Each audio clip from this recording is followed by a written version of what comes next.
Rwanda, u Rwanda, u Rwanda igihugu gitemba amata n'ubuki. U Rwanda, u Rwanda igihugu cy'imisozi igihumbi. U Rwanda rwatangiye kwitwa Repubulika mu mwaka w'igihumbi kimwe magana cyenda mirongo itandatu na rimwe. Muri uyu mwaka niho inkuru yakwiriye hose ivuga ko u Rwanda ruretse kuyoborwa n'abami, rukaba rugiye kujya ruyoborwa n'abaperezida. Perezida akaba ari we muyobozi mukuru ukuriye abandi bose mu gihugu. Akitwa umukuru w'igihugu, perezida wa repubulika. Kuva muri uyu mwaka w'igihumbi kimwe magana cyenda mirongo itandatu na rimwe kugeza na n'ubu, u Rwanda rukaba rumaze kuyoborwa n'abaperezida b'abagabo batandatu. Akaba aribo ngiye kukubwiraho muri iki cyegeranyo. Ndakubwira abo ari bo, igihe bavukiye, igihe batangiriye kuyobora, igihe bamaze ku buyobozi, imyaka yabo, igihe bapfiriye ku bapfuye, abafasha babo, abana babo n'ibindi. Igihe mugiye kubana muri iki kiganiro, ndi Bonaventure. Kurikirana iby'Ubwenge TV show, ubashe kumenya n'ibindi byegeranyo bikurikiyeho. Mu mwaka w'igihumbi kimwe magana cyenda mirongo itandatu na rimwe, ubwo u Rwanda rwitwaga Repubulika, rugatangira kuyoborwa na perezida. Ubwo kuyoborwa n'abami byavanwagaho, hahise hajyaho perezida wa mbere wayoboye inzibacyuho, ariwe Dominique Mbonyumutwa. Perezida Dominique Mbonyumutwa yayoboye inzibacyuho mu gihe cy'amezi agera ku 9 gusa, kuko yayoboye Repubulika y'u Rwanda kuva ku wa 28 z'ukwa mbere igihumbi kimwe magana cyenda mirongo itandatu na rimwe ageza ku wa 26 z'ukwa cumi igihumbi kimwe magana cyenda mirongo itandatu na rimwe. Perezida Dominique Mbonyumutwa yavutse mu mwaka w'igihumbi kimwe magana cyenda makumyabiri na rimwe, avukira i Gitarama. Perezida Dominique Mbonyumutwa yashakanye na Sophie Mbonyumutwa. Perezida Mbonyumutwa Dominique yapfuye ku itariki 26 z'ukwa karindwi igihumbi kimwe magana cyenda mirongo inani na gatandatu. Akaba yari afite imyaka 65 y'amavuko. Perezida wa kabiri wayoboye u Rwanda ni Gregoire Kayibanda.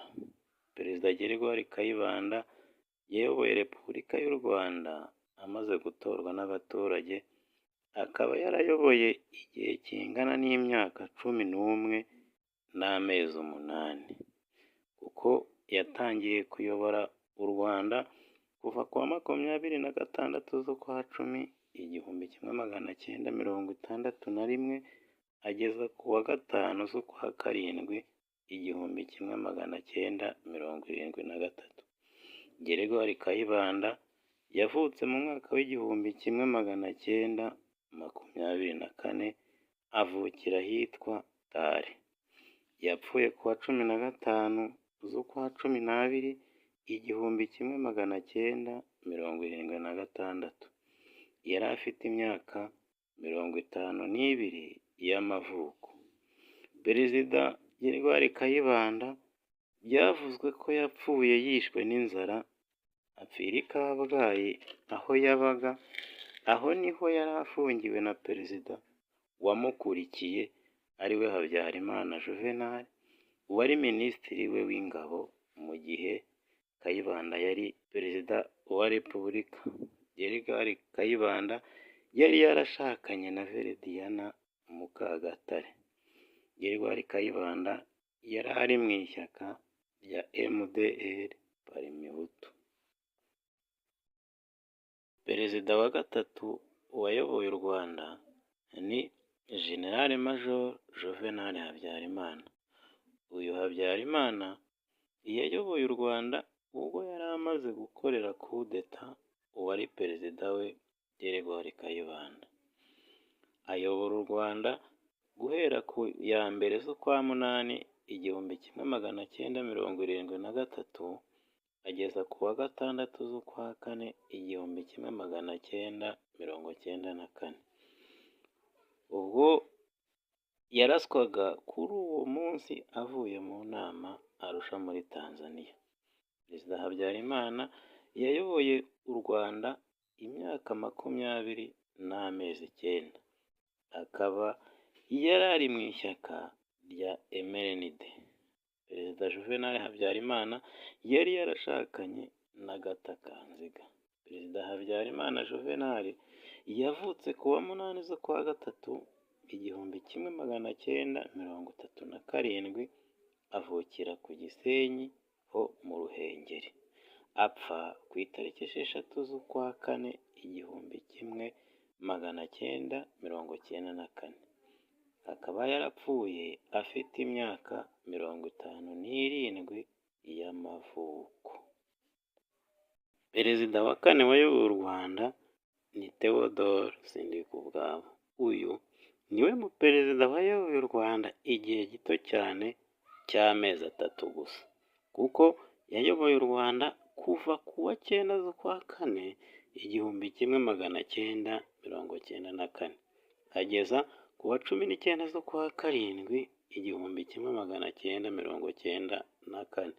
Guverinoma ye yitwaga iy'abatabazi, ikaba ariyo guverinoma yakoze jenoside yakorewe Abatutsi mu Rwanda. Perezida Sindikubwabo yapfiriye muri Repubulika Iharanira Demokarasi ya Kongo DRC, yahoze yitwa Zaire. Apfira i Bukavu mu kwa gatatu 1998.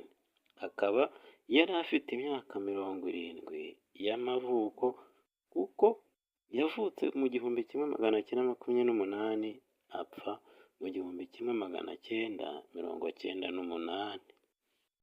Perezida wa gatanu wayoboye u Rwanda ni Pasiteri Bizimungu. Uyu Perezida Pasiteri Bizimungu yayoboye u Rwanda mu gihe cy'imyaka 5 n'amezi 8, kuko yayoboye igihe cy'inzibacyuho guhera ku wa 19 z'ukwa karindwi 1994 ageza ku wa 23 z'ukwa gatatu 2000, maze aregura. Pasiteri Bizimungu yabanje kuba mu ishyaka rimwe n'irya Juvenal Habyarimana, ariryo rya MRND.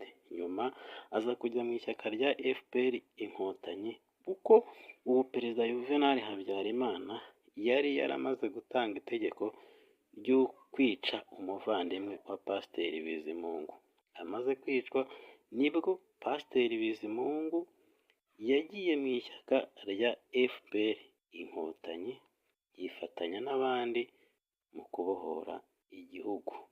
Pasiteri Bizimungu yavutse mu 1950, akaba akiriho na n'ubu. Perezida wa gatandatu wayoboye u Rwanda ni Paul Kagame. Paul Kagame, Perezida wa Repubulika y'u Rwanda. Paul Kagame, intore izirusha intambwe, inshuti y'abaturage, umubyeyi wacu twese, abato n'abakuru, ababayeho, abariho n'abazabaho. Perezida dukunda, ukunzwe n'abaturage.